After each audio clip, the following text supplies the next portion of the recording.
Well, good afternoon, everyone, and welcome to our MPF webinar. And today we're going to be talking about KPIs, key performance indicators. And we have a pair of panelists, not strangers to the Managing Partner Forum, who are going to lend their perspectives and expertise on this, I think, increasingly important topic. And I'll go alphabetically and say, hey, Roger, how are you? We're so glad you're here. Thank you. Good to be here. Thank you for your participation. And Steve Mabey, Roger's in Dallas, Texas, by the way, and is a principal at Hayse LLC. And he'll tell you a little bit about what he does as we get into today's program. And as well, Steve Mabey. Steve, how are you? Very good, John. Thank you for the invitation to participate. Well, and our pleasure. Steve hails from Halifax, Nova Scotia, and shares that he was up late last night, like many of us, watching a little contest, the results of which being coming in through various news channels. But yeah, it's been an interesting day and a half. And Uri Gutfreund, Uri, my co-host and good friend, how are you, sir? I am great, John. Good to see you. Well, good to see you. You're looking good, sounding good, and we'll begin shortly. Welcome, everybody. This is our 13th installment of this webinar series that Uri and I have been presenting since March. And we've covered a lot of topics, and if you're interested, recordings, handouts are all archived on the MPF website. And as we come toward year end and where we're going as we work through COVID and post-COVID, this topic of KPIs and what does your firm measure? Studies indicate what gets measured gets done, what gets measured tends to improve. So what is your firm measuring as it evaluates its performance as a firm, as individuals within the firm, practice groups within the firm? So we're going to talk about a lot of stuff in the next hour, share a lot of benchmarking data we've learned through your feedback. Please give us your feedback as we come out of today's program, that folks really love the banter among our panel, the quality of our panel, and the benchmarking data we'll leave you with after today's program. So we'll begin shortly and try to deliver on all those things. And Roger and Steve both have indicated that they're more than willing to continue the conversations after today's program. If you want to reach out, email, phone call, any of us, Uri and myself included, would be happy to carry forth the conversation, always interested in feedback from our participants. And I'm looking at the clock, and we are right coming up on the top of the hour. Uri, anything you want to say before we start the formal portion of our program today? Well, first of all, I can't believe it's been 13 webinars, John. I have to just say that. Seems like yesterday. It was a quiet day in March. Seems like 15 years ago. And we said, what the heck are we going to do? Seems like a lot of people are going to be at home today. Why don't we do something next week, John, right? We've been averaging, 150, anywhere between 100 up to 200 and some participants at these programs. Yep. And give us your input as we leave today. If you got topics, we're all ears, and we want to respond to the folks, to the things you guys are interested in, and gals. So let's, without further ado, get started with today's program, which we've entitled, Which KPIs Are Best for Your Law Firm? And most of you all know me. I'm John Remsen, been running these managing partner conferences for a while and do a little consulting work on the side. Admittedly, it's been slow since March, but we're becoming more virtual. And my co-host, Uri Gutfreund, most of you know Uri, New York-based, New Jersey-based, and he does managing partner programs in that part of the country. And Uri, you've got a live program coming up real soon, don't you? We do. November 19th, we have a virtual workshop event. We're very excited about it, John. Thank you. If y'all are interested in that event, reach out to Uri or myself, and we'll be happy to get you invited. It's going to be virtual. and should be a great program. We're going to cover a lot of topics there as well.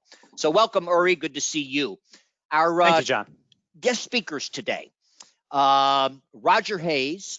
Roger, I mentioned earlier, out of Dallas, Texas. 30 years working with law firms, vendors to law firms, service providers to law firms.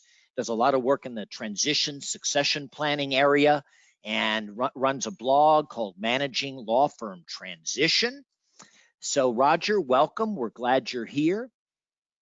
Well, thanks so much, John. I've appreciated the two of you guys putting on these programs, which have been really terrific so far, and I'm pleased to be part of today's program.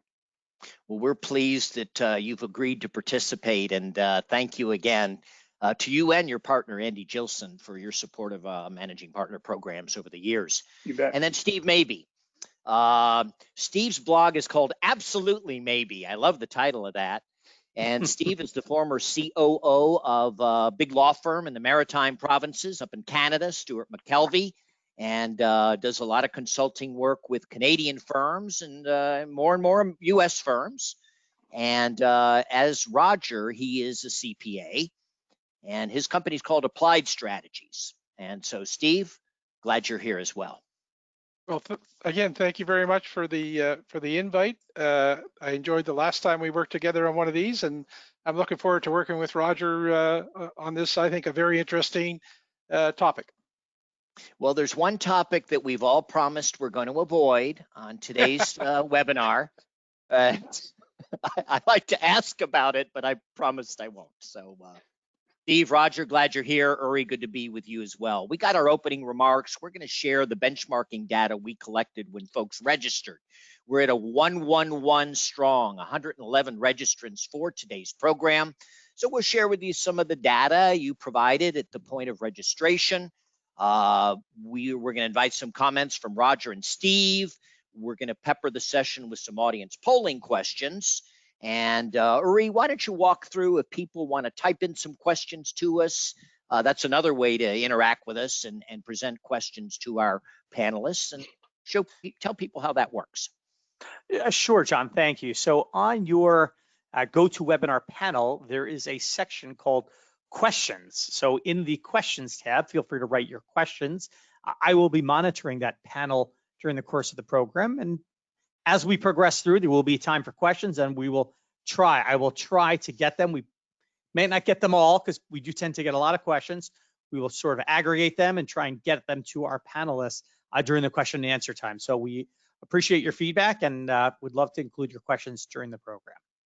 John? Beautiful. Thanks. We try our best to interact in these formats. Nothing replaces being together in the same room and sharing and communicating, but we try our best to recreate these programs in the virtual setting. All of this is recorded. Handout materials will be made available to all our registrants. We'll feature it in our newsletter, the MPF Weekly, on Friday. And again, chock full of benchmarking data. Law firm of the future. We started out calling this responding to the coronavirus pandemic. And when it didn't end soon, we decided to rename it to law firm of the future. When you all registered, we asked some questions, 4 you may recall. And one was, does your firm use KPIs to monitor firm performance? More than 5, say 4 out of 10. 1 to 5, 44%, 11% of you shockingly use no KPIs, you say. Number of you aren't sure. So that's interesting data to kind of frame our discussion today. Among firms that do use KPIs, what's the single most important? And overwhelmingly, productivity. We didn't define productivity, dollars, hours, origination. What is that? We didn't really define it, but we did put a drop-down menu out there, and overwhelmingly, law firms seem to be honing in on productivity, which tend to be short-term, financially oriented KPIs. Cash receipts, that's a big one for you, I know, Steve Mabey. WIP, on down the list. We also asked, this was at our previous survey, the most recent one we did, honing in on productivity as people work at home. Here's what 135 firm leaders told us. Partners doing okay working remotely, generally speaking. Associates, not so much. Are partners hoarding work? Are associates goofing off? What's going on there? And maybe we need to apply a KPI to improve associate productivity and staff productivity. Here's an area where we've lost further traction as people work remotely. This is 7-8 months into the pandemic. Hopefully firms have gotten a handle on this, but there's a sense of lost productivity among associates and support staff when we work remotely. Has your firm modified its KPIs since COVID broke? And 1 in 4 of you say, yes, we have. And another 1/4 of you are saying we're thinking about it. So we're going to talk a little bit about, should KPIs be adjusted in the wake of things like a pandemic? Or, are they constants, or should they evolve and change? So there's some benchmarking data to set our stage. And as we often do, always do, our first audience polling question is, and this is for the benefit of our panel, to give them a sense of our firm sizes represented today. And I will go ahead and launch this softball question as to your firm size. If you all could take a few minutes and weigh in, vote early, vote often. Uh-oh, we're not supposed to talk about I thought we weren't we're supposed not, to talk about Hey, that. Uri, hit me under the table if I go there. But if you guys could go ahead and weigh in on the firm sizes of your law firms, counting down at 4, 3, 2, 1. 93% of you voted, and here are the firm sizes represented here today.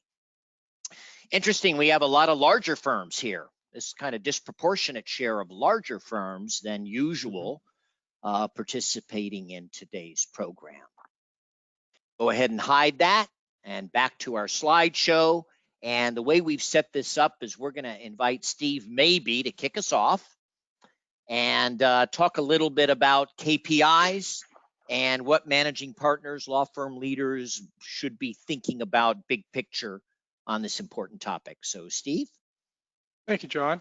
I want to make sure we're all on the same platform when we're talking about KPIs. So I wanted to say that there are 3 criteria to make an indicator become a key performance indicator. First, it's got to reflect the firm's strategy and goals. Second, it's got to be key to the firm's success. And thirdly, and almost more importantly, it has to be quantifiable.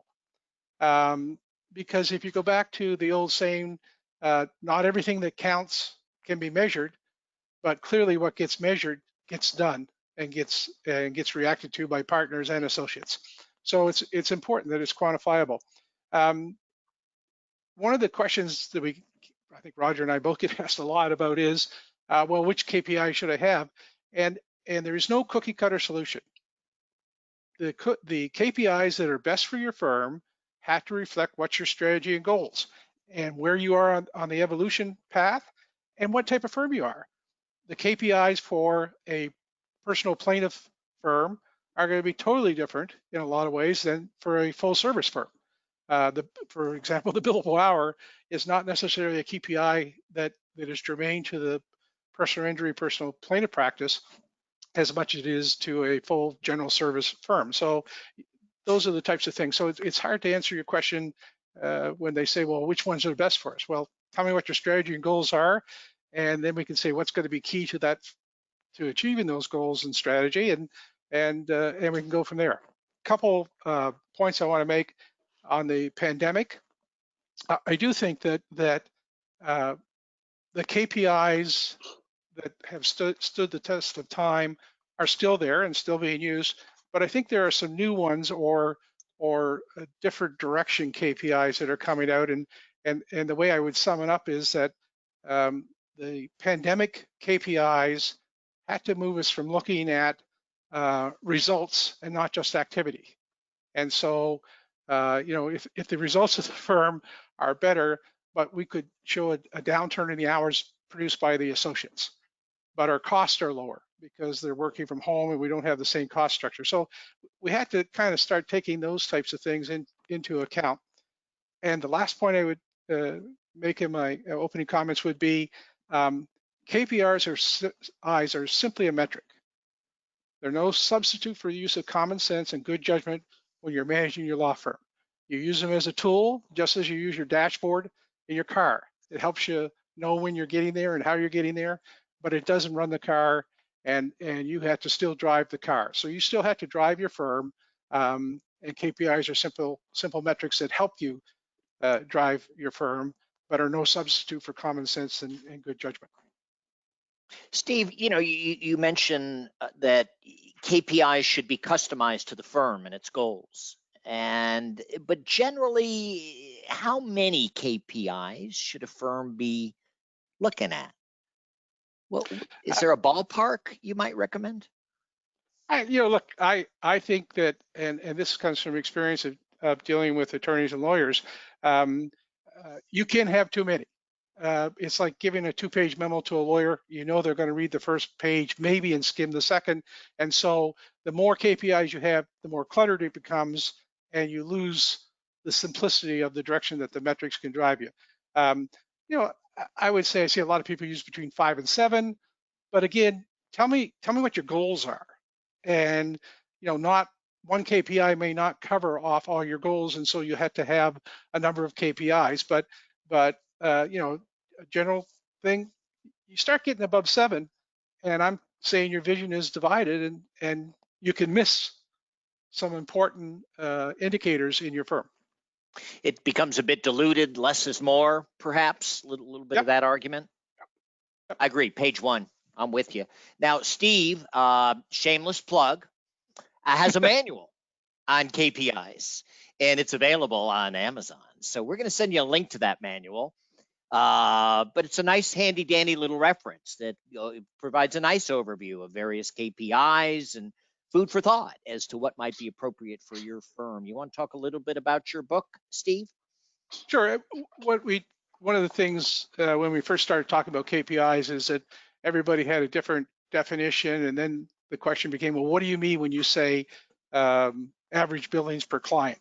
So it just made sense to me to sit down and start putting definitions together, plain English definitions that people can say, okay, you take the number of matters you billed this year and the revenue, and you come up with billed fees per matter, and then you compare it to last year, and are we growing the fees per matter, or are we shrinking, and what does that tell us? How does that help us manage the firm? And so basically the book breaks it down into 4 categories: the things for the pandemic, marketing, productivity, and financial. And just here are some KPIs that firms are using for under all 4 categories, and they're defined so that you don't have to say, well, what does that mean?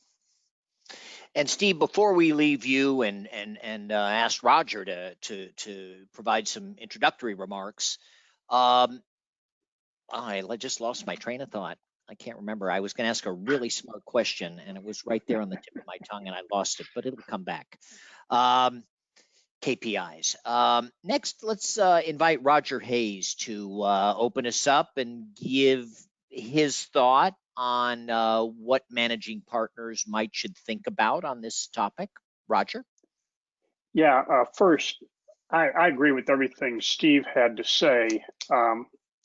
We might drill down for just a minute on one aspect, and really relates more to the firms that are relatively new to KPIs or are wanting to get engaged with KPIs.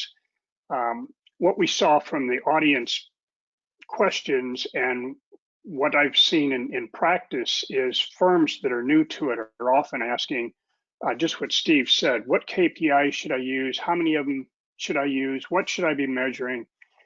And I think that's driven in part by, if you look at all the material you can find online. I was doing a little preparatory work for this program and just glanced at the number of KPIs that are out there and recommended by experts, and it literally is in the hundreds. And so a person can quickly get overwhelmed. But what we tell our clients is, let's start with the beginning, and let's break it down into 2 categories. One is those things that are related to strategic initiatives. So as law firms go through their annual planning, their annual budgeting process, most often they've identified a handful of things, 2, 3, 4 things that are important to them in the future to cause their organization to perform better. And for each of those, what they really need to do is develop a KPI that's going to give them an indication on a routine basis as to whether or not they're moving towards that objective. So for each strategic objective, a KPI. But additionally, there's a category that we call risk. And if you sort of envision the dashboard of your car, you've got risk indicators in your gas gauge, or maybe your oil pressure gauge that light up in the event that you're getting ready to run out of gas or that your car's getting ready to overheat, so that you can take action before you hit that iceberg. And what we saw a lot of, particularly in the early months of the pandemic, as firms were wrestling with, I wonder how much our revenue is going to fall off as a result of this pandemic, a lot of people were interested in the subject of metrics associated with the liquidity of the firm and their ability to stay afloat.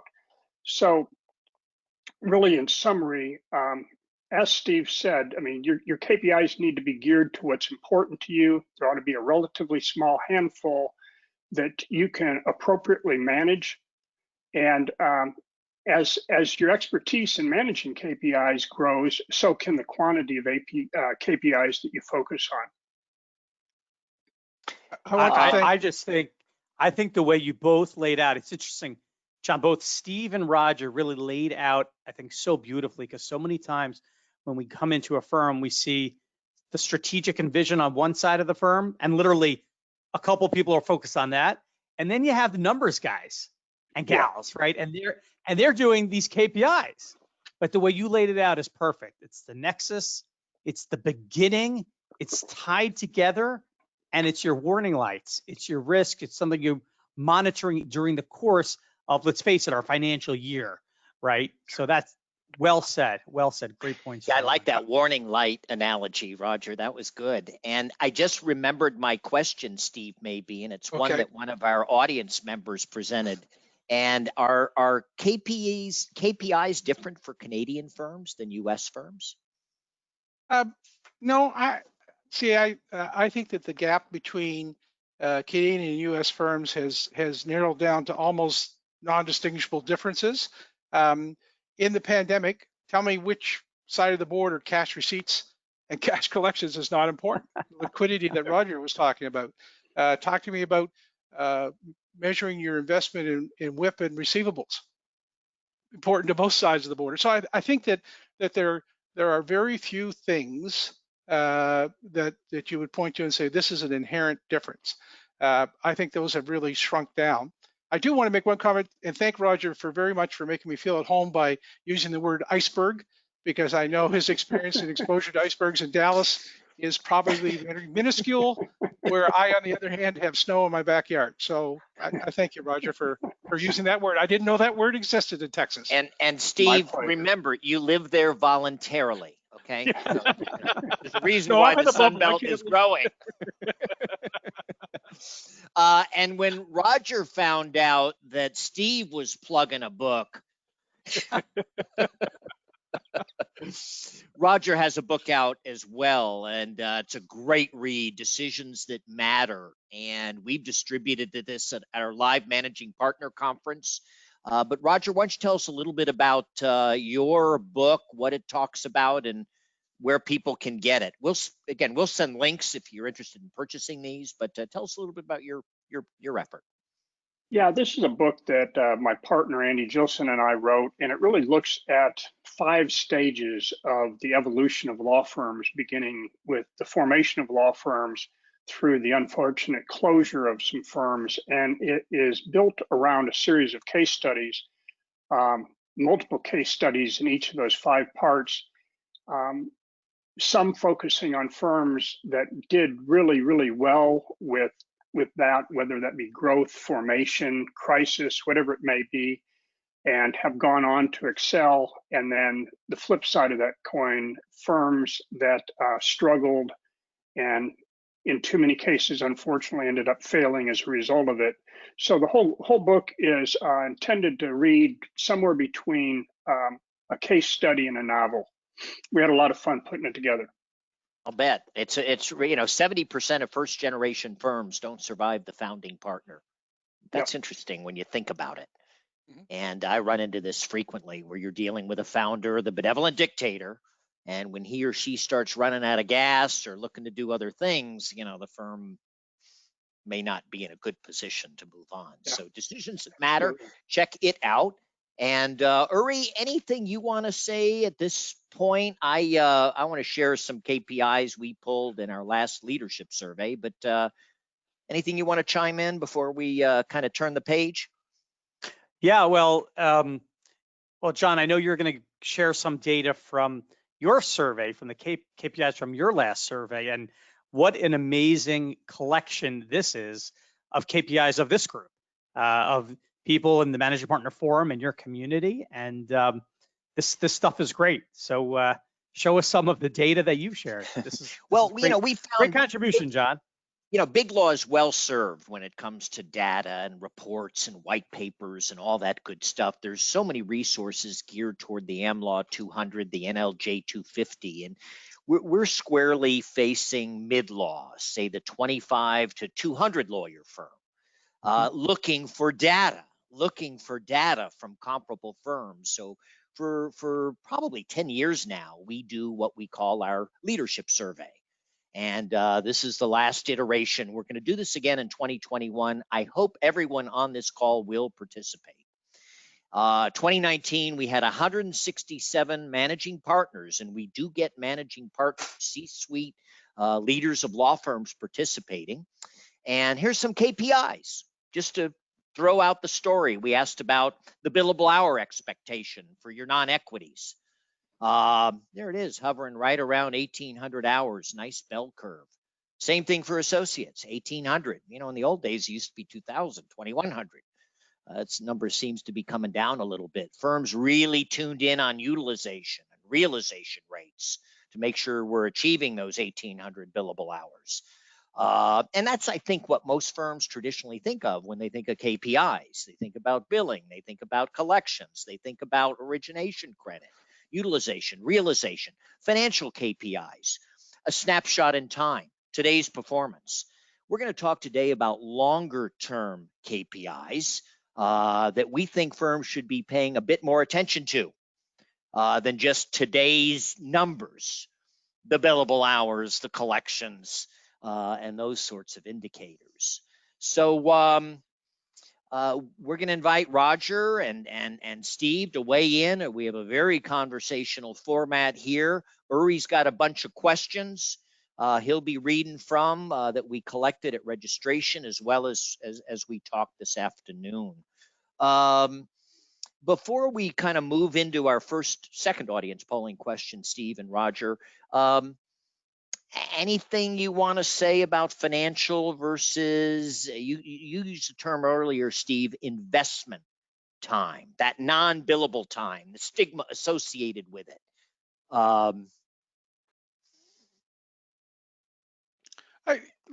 It's my experience, my exposure. As soon as you say non-billable time, it loses credibility with a lot of partners, maybe more senior partners than mid-level partners and junior partners. And so if you have a conversation and say, have you invested in your practice to grow your practice and be where you are? Yes. And that time that you spent doing that was investment time, and investments normally have a longer term payoff.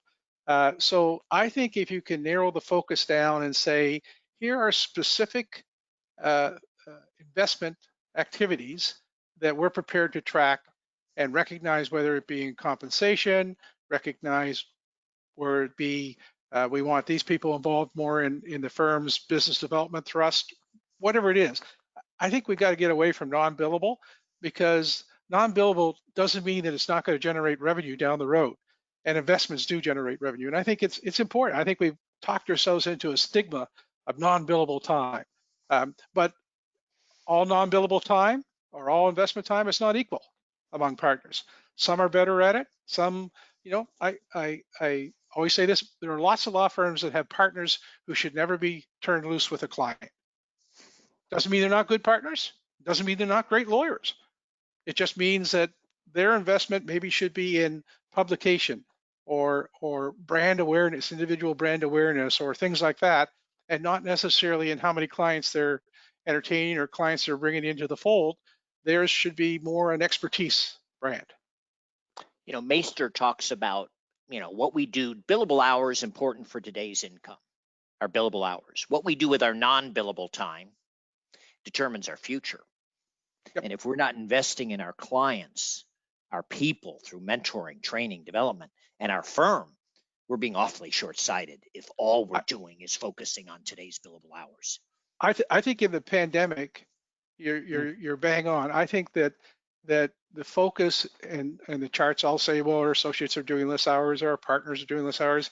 It's important to know, and you've got to run your business to generate cash. I understand all that, but I think what we're losing focus on right now is our clients and our contact with our clients, and the number of dormant clients is increasing if we don't start communicating with them. So I think there's some KPIs that should come to the forefront specifically during the pandemic, and I think beyond, but certainly during the pandemic. I think client-focused KPIs should and must take on a more critical. And Steve, is bang on a Canadian term? I haven't said about yet. Eh? Hey?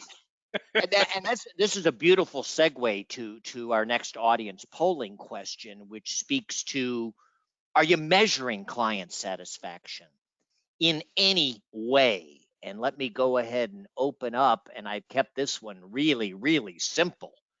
Are we systemically measuring client satisfaction in any way at our firm?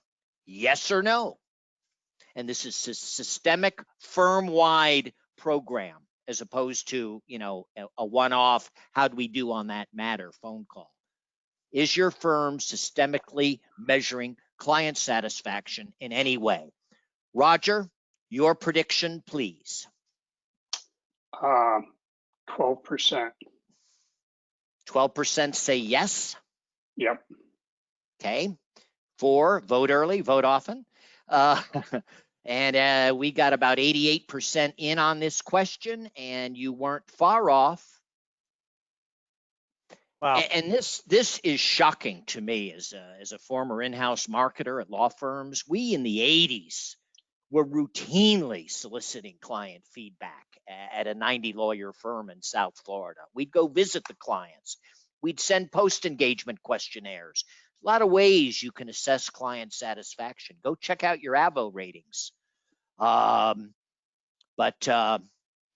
Steve, does this surprise you, or go ahead, Uri? I think most lawyers would say I do measure client satisfaction. In fact, on every single bill I send out, if they were happy or satisfied, they pay the bill. Exactly. Mm-hmm. It's not sophisticated, but it's something, isn't it? It's better than nothing, I suppose. I've heard partners say, well, my clients are fine unless they're complaining. Right. Steve, you want to speak to this? Client satisfaction, measuring it? Well, two things. One, it's interesting to see if you look back at your 2019 results, which they were 23% yes. And so there's been no real growth in a time when the opportunities to interface with our clients are reduced, right? So it says to me, we got a shortcoming, but client satisfaction, and maybe this is Canadians because we say yes and we apologize for everything, but just because a client doesn't say anything about the bill, but just because a client doesn't say, I'm upset with the bill, they vote with their feet. Right. Clients are leaving law firms all the time, and when you get to talk to them after the fact, they're not happy with the bill, they're not happy with the service, whatever it is. But did you raise that? Nobody asked you that. And if they had asked you that in an electronic survey or something like that, would you really respond? And most of them would ignore the email. I mean, it has to be face-to-face, whether you're using Zoom or in person. But if you're not measuring client satisfaction, I like to say I can take your clients. You know, we learned by going out visiting clients were leaving us and we didn't even know it. didn't even know it, but they're shifting their matters to other firms, and we hadn't picked up on it. And so client satisfaction is really important, because happy clients come back, happy clients refer, happy clients. Anything else to measuring client satisfaction? Roger, what do you think effective ways to go about measuring client satisfaction are? Well, first I was going to say it's interesting to me that most law firms measure a number of things. And if you ask most law firms, what's the most important thing to your firm, you get one of two answers. You either get our clients or our people. Mm-hmm. And then you follow up with the question you just asked in your polling here, and that is, do you measure satisfaction as it relates to your people or your clients? And the substantial majority of law firms answer no. So as Steve was saying, I mean, ideally, you want to have a formal client satisfaction measuring process that includes face-to-face discussion, Zoom discussion, but even quick surveys are better than nothing. And firms ought to be a lot further down the road than determining client satisfaction based on whether or not the client happened to pay the bill. Yeah, it's really important. You know, Roger, we've been preaching the importance of soliciting client satisfaction for 20 years, 25 years, yet we still see numbers like this. Why? Are lawyers just afraid to ask the question? I think they are, in many cases, afraid to ask the question. They're uncomfortable with having the discussion for some reason, and even more uncomfortable with having a third party have that discussion. But as Steve said, you know, clients walk out the door every day, and I'd rather experience the discomfort of that conversation than the discomfort associated with the loss of a client that's a surprise. I like it. I'd add one thing to that, John. Here's the irony for me. I have not heard too many people who have done face-to-face with their clients that they haven't walked out with a file or had a file show up very shortly after their visit with the client. So great irony. Second irony is, what is one of the big issues that all law firms are struggling with or continue to struggle with and have for 10 years? Succession planning. When is a better opportunity for two partners to sit with a client, not necessarily the responsible partner, and talk about who would you call if Bobby or Susie got hit by a bus? You know, trying to engage them in the succession planning, and that seems to me that it's a great irony that two of these issues could be addressed by talking to your clients about their satisfaction, and yet we don't do it. Call. Yeah. Well, I think, Roger, you know, my client, no one talks to my client. My but client, me. that's right. No third party's going to come in here and muck up this relationship. I know my client, and, you know, but they are our clients if we're part of a firm, I would think. And so, you know, getting out there measuring. I had a client not long ago that, you know, a consumer-oriented firm really tuned into its AVO ratings, really tuned into that AVO rating. And if he got a bad rating on the AVO, he or she would call the client directly to talk it through. And often they'd withdraw that bad rating or change that bad rating to a positive. They just want to be heard from. Yep. They want to know that somebody at the law firm cares, that their client, that their phone calls aren't returned, that the result wasn't what they expected, whatever. But I thought that was an interesting way to measure, really tuning into client satisfaction and doing something about it when you're getting negative comment. I think most lawyers are afraid to go there. They don't want to, it's risky, and they don't want to hear what might be a not so pleasant answer. But tune into client feedback. Uri, yeah, you're dealing with hundreds of law firms across the planet. Anything to add on client satisfaction? You know, client satisfaction, you've both hit on some unbelievably interesting tie-ins that you would think it would be the most important thing, but it's just one of those things that just people never make the time for. So it's something that people always put on their list that I want to get to it.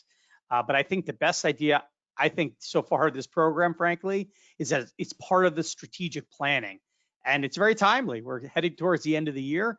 now is when time people are doing their strategic. So I think it's a great, what I've learned so far today is that the KPIs should be put into that process. Start with the strategic, because then it'll get done, right? If it's part of the strategic plan, if it's part, I think that would be a much better way of bringing that up in the hierarchy of discussion and focus of the firm. I did have a question I want to just get into our panelists before we move on, which is we've talked about KPIs and really on a really great level. We've talked about a few really good ones. We're going to talk about a few more. A question came up, who do you tell these KPIs? Is this something at the partnership, at the executive level, at the partnership level, your employees? Heck, do you tell your clients? You know, what does the panel recommend in terms of sharing? What are the KPIs and how often do you share that data broadly, if you do at all? Well, I would think in part it depends on what the culture of your law firm is, but at an absolute minimum, you've got to be sharing KPIs with people whose behavior, who are either going to drive changes in behavior or whose behavior is being impacted as a result of those KPIs being managed. So that's my thought. Yeah, I agree with Roger. I think it's audience driven in part. I mean, there are partners that you want certain KPIs to go to, but if you are measuring satisfaction of staff and lawyers, then why wouldn't you want to share that to the extent of here's where we started and here's where we got to, so the KPIs are improving. So I think it is driven by your audience in part. But as Roger says, if I've got somebody I need to change the direction of their practice or how they're practicing, then I want to deal with KPIs and show them, you know, it's not me. Here's the metric, and this is what we had to do to change it. You know, it's funny you mentioned that. You know, one of the big pushbacks we got when I was in-house and we announced this client satisfaction program, who's going to see the results? Who's going to see the results? No partner wants a bad report card shared about his or her performance among the partnership. And there's another, you know, reason why we don't do it. Really interesting objections to why we don't measure client satisfaction routinely. Let's move to the other. Roger, you mentioned it. The importance of our people and our clients. So let's move into our people. And are we in any way as a firm measuring employee satisfaction? We'll lump the associates in there with employees on a regular basis. And let's give you a few minutes to weigh in there, everybody. And we'll ask Steve Mabey where he thinks most of the crowd on today's call will go with that question.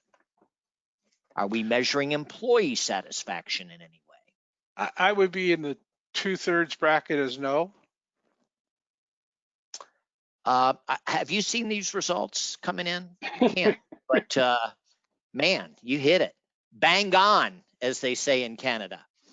I'm never going to live that there down. It is. Look at that. There it is. Yeah. And Roger, you said it early on. Our two most important assets of a law firm are our people and our clients. How do we measure employee satisfaction, Roger Hayse?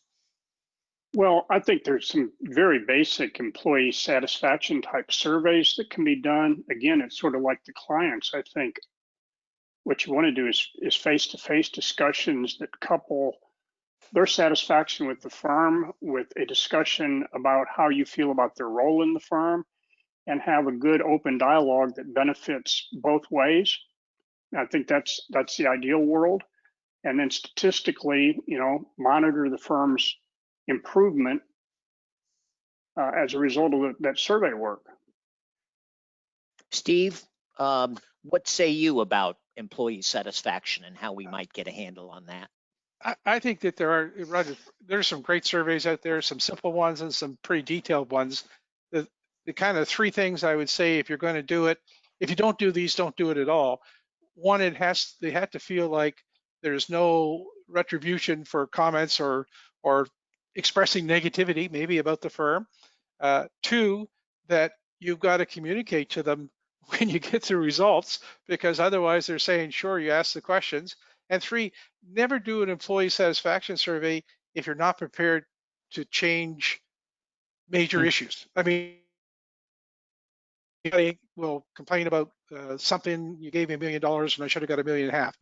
But when there are real serious issues to morale and employee satisfaction, be it associate or staff, if you're just doing it because everybody else is doing it, all the other law firms are doing employee satisfaction, so I had to do one, or you're just doing it to play lip service, don't do it, because the negative reaction puts you further in the hole than when you started out. You were better off, the old saying, I'm sure Roger likes this in Texas, when you find yourself on a dead horse, the first thing you should do is dismount.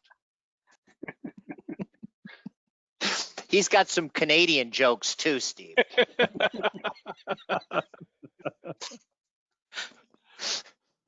But employees, I always, when I start with a client, I'll go to Glassdoor and just take a look at what employees are saying. Mm-hmm.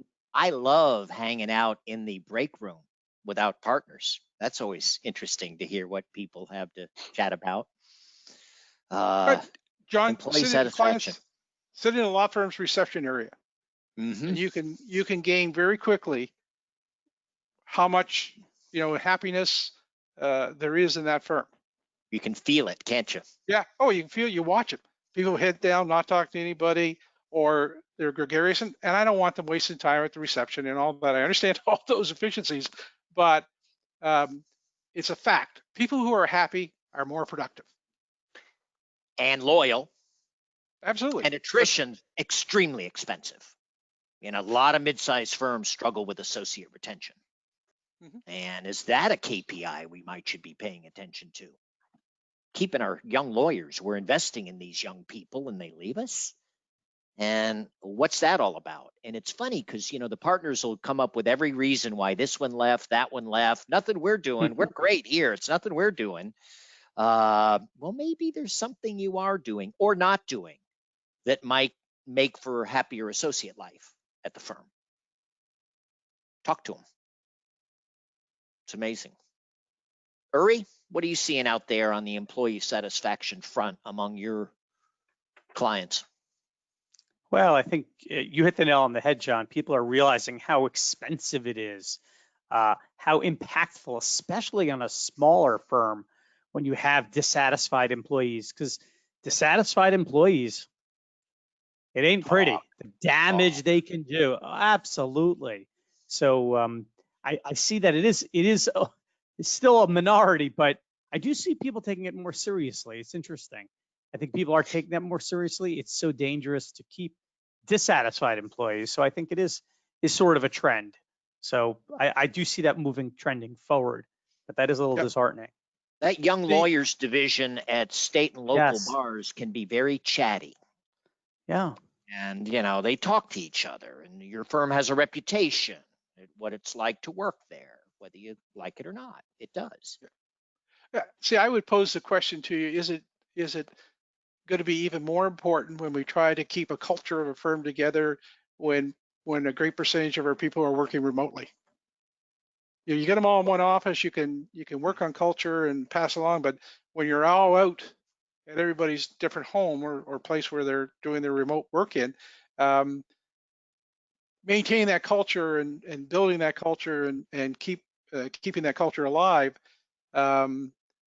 is going to require you to do more satisfaction and understand what's unhappy or what's driving them crazy when they're outside, because you don't get to talk to them as much. You can do videos and all that, but it's not the same as the one-on-one or how open and honest they're going to be with you on electronic if they think it's not anonymous. But I think that whole satisfaction curve is one of the important things that we've got to think about. How do we keep a culture?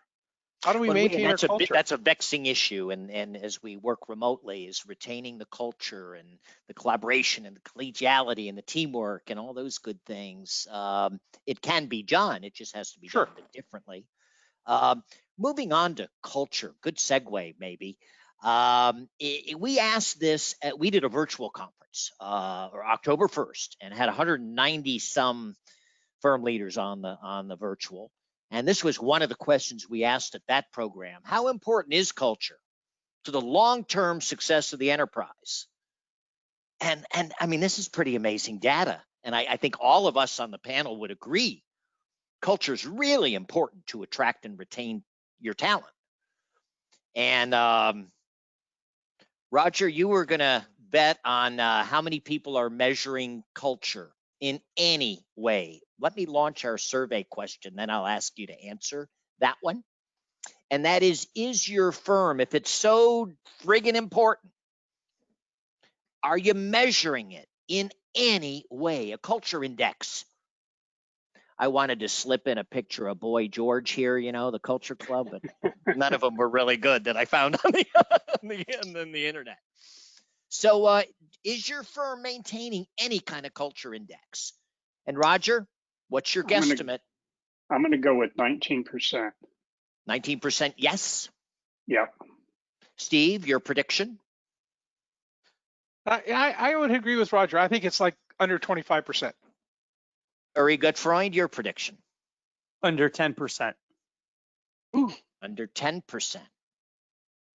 And our panel's good, but here's what firms are doing in terms of culture index. I like to say what? Yeah.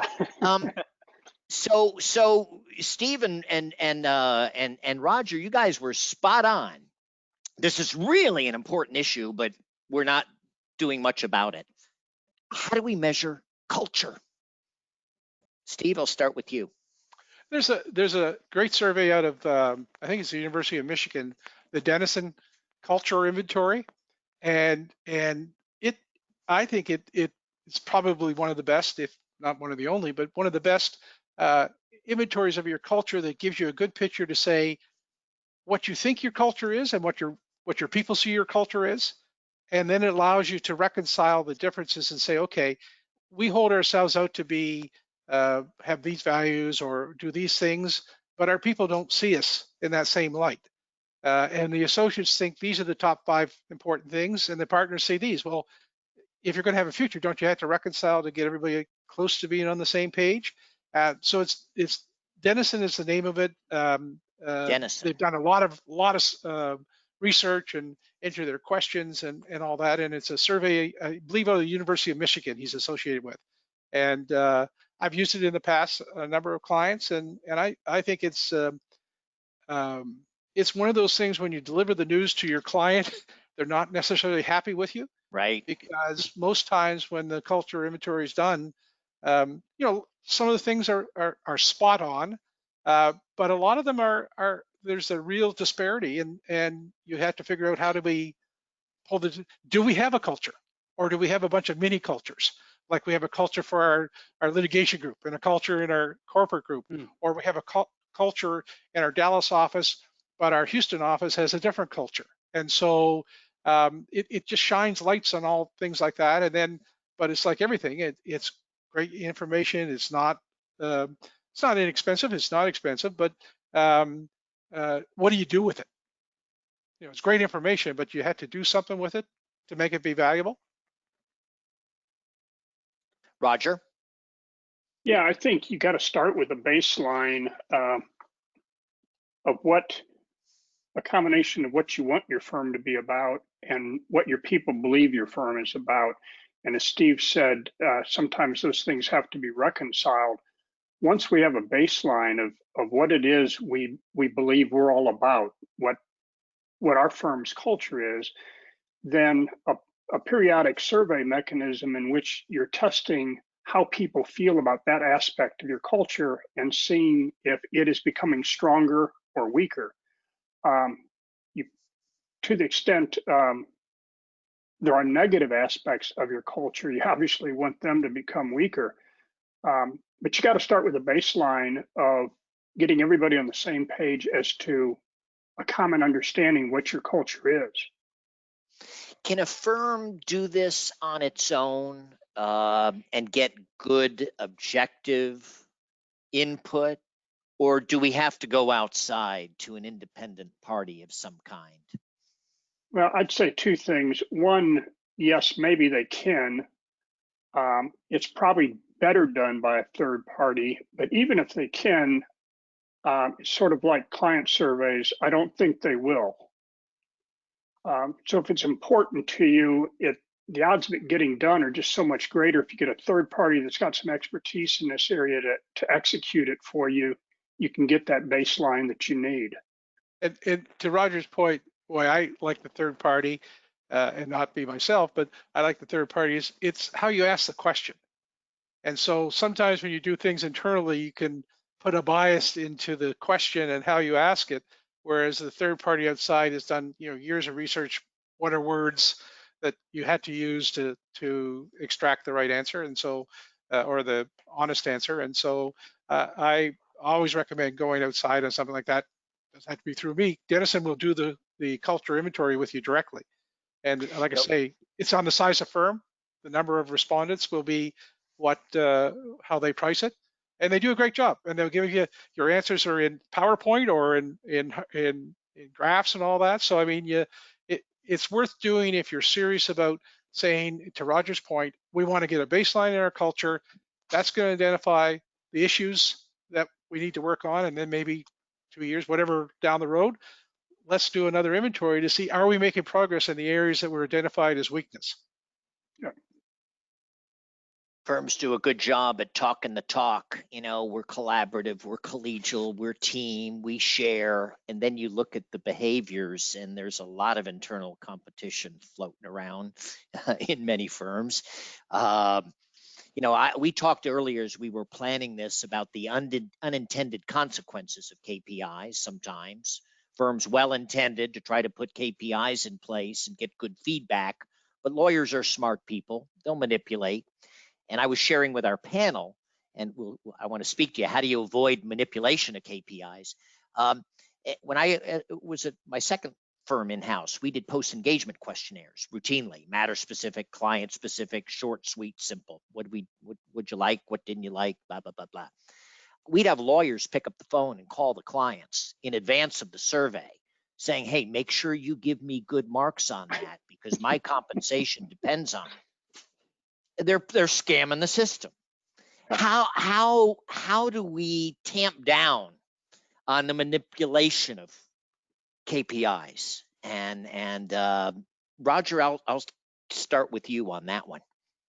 I think if you have broad-based participation in defining what your KPIs are going to be and how they're going to be managed, I think you're going to see maybe less manipulation, but you'll have some, depending on what the KPI is. People are sort of prone to gaming the system if they can. And what you've just got to do is fine tune. It could be as simple as fine tuning the definition of your KPI. It could be counseling of the individual. But I think early involvement in creating the KPIs creates buy-in and understanding of their value to the institution that hopefully minimizes the amount of gaming. And Uri, I agree with Roger that you make the definitions up front. Everybody agrees that this is what we're measuring and this is how we're going to measure it. And the last thing I'd add is, to the extent that you can have your accounting system drive the numbers and not subject to as much human manipulation, I think that's just a good thing. Well, if we're measuring hours, I can make up hours. If we're measuring collections, I can hoard work.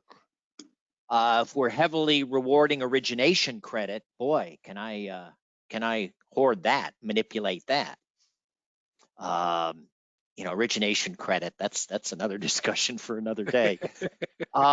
Uri, as we were going through the questions, you pulled one that you thought was really interesting we might ping our panel on, and that's how do we decide which KPIs are right for our firm and build consensus around them? Yeah, well, that's the question, John. How do you get concession? I mean, you gave, I think both of the panelists gave it, well, it should be part of your strategic plan earlier, but how do you get a consensus? Which numbers and data, right? I think lawyers, they sometimes can game the system.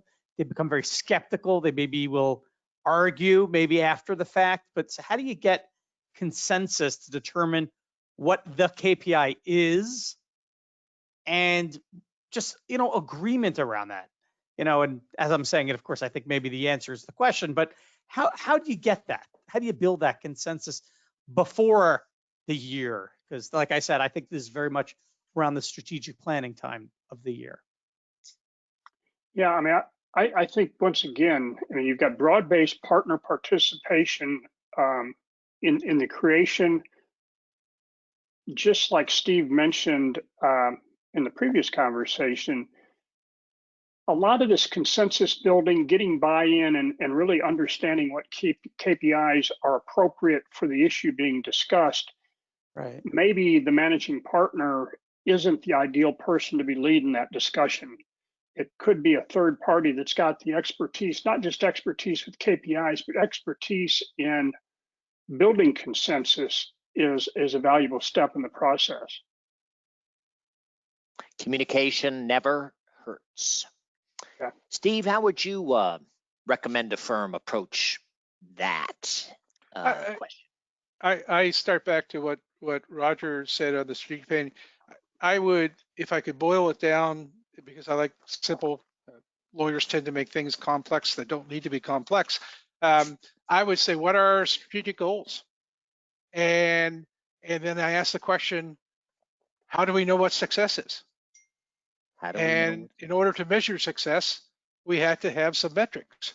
And so if we've agreed that as partners, we got consensus on what the goals are, and we have consensus that we had to measure so we know what success is, then it gets a little simpler to say, well, here are some metrics, different metrics for each of the goals, and we can talk through what makes the most sense in our firm and success in our firm.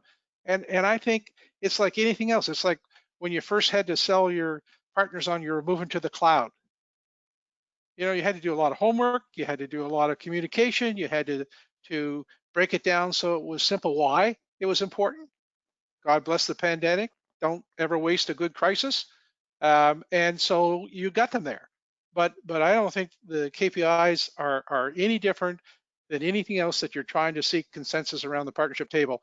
You got to start with each thing we agree on. We agree on what the goals are. We agree on we have to measure success.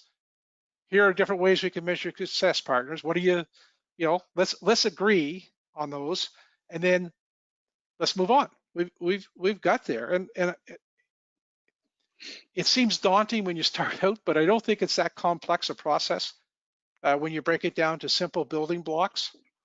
If A equal B and B equal C and C equal D, they're very bright people. They'll get there. There will always be games players. There will always be people that'll try to figure out, how do I beat the system? Fine. You can waste a lot of time on the 10% and the bell curve that'll do that. Mm-hmm. What I want to do is move the 80% in the middle of the bell curve up. And that's when I make more money as a law firm and do those types of things. So I think start with your strategic goals, agree on those, and make them simple. Like world peace. The beauty contestant who says, what's your goal? World peace. Well, okay, good luck. I'll come back in 100 years and we'll see how little progress you've made on that. So it's breaking it down into what are our simple goals for next year. Maybe it's to increase the hours, the productivity of our associates. Maybe it's to go after a certain clients or increase the revenue per client or revenue per matter or more lawyer exposure to our clients. Whatever it is, let's agree that these are the goals, and then there are KPI out there that measure those types of things. When I used to hear a lot, we're going to improve cross-selling. We're going to improve cross-selling. That's the low-hanging fruit. Cross-sell the existing clients, but we don't measure that. Instead, we heavily reward origination credit for life. There's a disconnect there on that. What you're measuring and what you say you want to be doing. So we could carry on the rest of the afternoon. I'm looking at the clock here, and unfortunately, our time's up. It's amazing how the time flies by on these programs. Before we get to our housekeeping announcements here to close it out, Uri, is there anything you want to impart to today's program? No, John, this has been a great program. Abundance of caution. Just one thing. when you're bringing your strategic plan, I think this is the perfect segue. John, I know you're doing a lot of strategic planning on Zoom with a lot of firms. And I think that this is either with John or with any other facilitator, this is the perfect way to bring your KPIs to life and really start the year off right. So very timely program, John. What gets measured gets done. What gets measured improves. So figure it out and keep it simple. Evolves, all those good things. Steve, thank you. Roger, thank you. Really appreciate your time and your participation today. And we'll look forward to seeing you hopefully in person next year in Atlanta, May 5 and 6. I mentioned our survey earlier, and please, folks, if you would be on the lookout, we'll be launching that in March. And it's a great set of data for leaders of smaller and mid-sized law firms, setting forth how they're evolving and adapting to the changing market.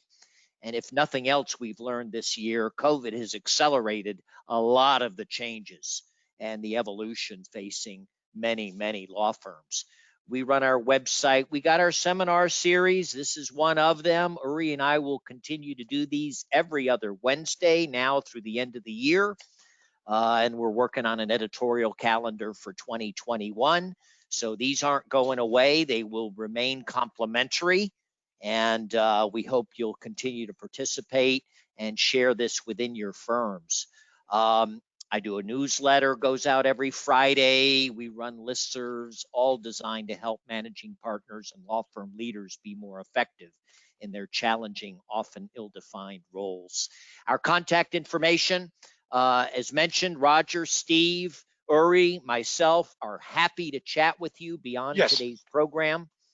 So please reach out to any of us via telephone or email or LinkedIn or however you'd like to reach out, and we will be following up with the recording and a nice set of handout materials with our polling data and all the benchmarking stuff we presented throughout today's program. Uri, thank you, my friend. Stay safe. Thank you, John. You too. And Roger Hayse, thank you. Thank you. Be on the lookout. Roger's book, we're going to put a link to that in our follow-up email to everybody. Highly recommended by the Managing Partner Forum. As well, Steve's KPI manual, we'll put a link in there in the follow-up. So gentlemen, thank you so much.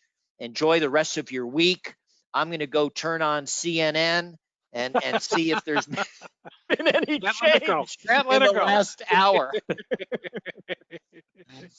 Thanks again, and have a great afternoon. Take care. Thank you, John, for including me. Bye, guys. Bye-bye.